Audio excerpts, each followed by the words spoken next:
అప్పుడు నేను చెప్పేది ఏంటంటే మీకు నాడు నేడు అన్నాడు, నేను ఇంగ్లీష్ నేర్పిస్తా అన్నాడు. ఇంగ్లీష్ ఇంగ్లీష్ అని కొండ నాలుగు మందేస్తే ఉండ నాలుగు పోయింది, ఇప్పుడు అదే పోయింది.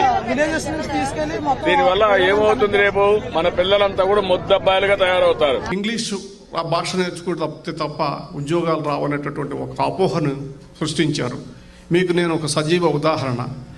నేను నా డిగ్రీగా చదువుకున్నంత వరకు కూడా నేను తెలుగు భాషలోనే చదువుకున్నా, మాతృభాషలో నేను చదువుకున్నా. నేను లా కోర్స్ మాత్రమే ఇంగ్లీష్లో చదువుకున్నాను. అప్పటి నుంచే నేను ఇంగ్లీష్ భాషని మాట్లాడటం మొదలుపెట్టాను. ప్రపంచం ఇవాళ గ్లోబలైజేషన్ అయిపోయింది, మెకనైజేషన్ అయిపోయింది. ఇవాళ ఉద్యోగాలు కావాలంటే ఇంటర్నేషనల్ లాంగ్వేజ్ ఇంగ్లీష్ కావాలి, ఇంగ్లీష్ రావాలి. అమ్మ భాష మాతృభాష తెలుగు అయితే నడిపించే భాష నాన్న భాష ఇంగ్లీష్. మేము పేదవాళ్ళమి, అందరూ రమణ గారి లాగో న్యూటన్ లాగో సర్వేపల్లి రాధాకృష్ణ లాగో ఐక్యూ చాలా గొప్పగా ఉండదు. 90% చాలా మంది చదువుకోవాలి. ఒక విజ్ఞప్తి చేస్తున్నాను రమణ సార్, మా ఊళ్ళో ఫస్ట్ బిఏ చదివాను నేను. ఆ రోజుల్లో మీరు నమ్మండి, మాలాంటి పేదవాళ్ళందరం కూడా ఇంగ్లీష్ రాక చాలాసార్లు ఫెయిల్ అయ్యాం. ప్రథమ స్థానం నుంచి ఎప్పుడు కూడా మాకు ఇంగ్లీష్ లేదు. మేము బిఏలు ఎంఏలు ఎంకమ్లు పాస్ అయ్యాం. పాస్ అయ్యి ఉద్యోగాలకు వెళ్ళాం.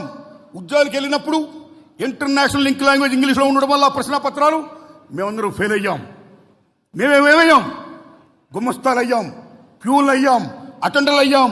ఈ దేశ సార్వభౌమతను కాపాడే జవాన్లు అయ్యాం. ఈ దేశ ఇంటర్నేషనల్ సాల్వెంట్ కాపాడే పోలీసులు అయ్యాం. కానీ ఇంగ్లీష్ మీడియం వచ్చిన ఏమయ్యారు? దే బికేమ్ ఐఏఎస్, కలెక్టర్లు అయ్యారు, ఇంజనీర్లు అయ్యారు, డాక్టర్లు అయ్యారు, వాట్ నాట్. చాలా గొప్పలేరు, వెరీ హ్యాపీ. కానీ విద్య ద్వారా ఏ సామాజిక న్యాయం వస్తుందని అంబేద్కర్ మహానుభావుడు చెప్పాడో, because of these Telugu and English అనే భేదం వల్ల ఇంగ్లీష్ వచ్చినాడు చాలా గొప్పోడైపోయాడు, తెలుగు వచ్చినాడు చాలా అటపతడపోయాడు. అది కాకోకుండా ఉండాలంటే, విద్య ద్వారా సామాజిక న్యాయం కావాలంటే ప్రాథమిక దశ నుంచి తెలుగుతో పాటు ఇంగ్లీష్ కూడా బోధించాలి.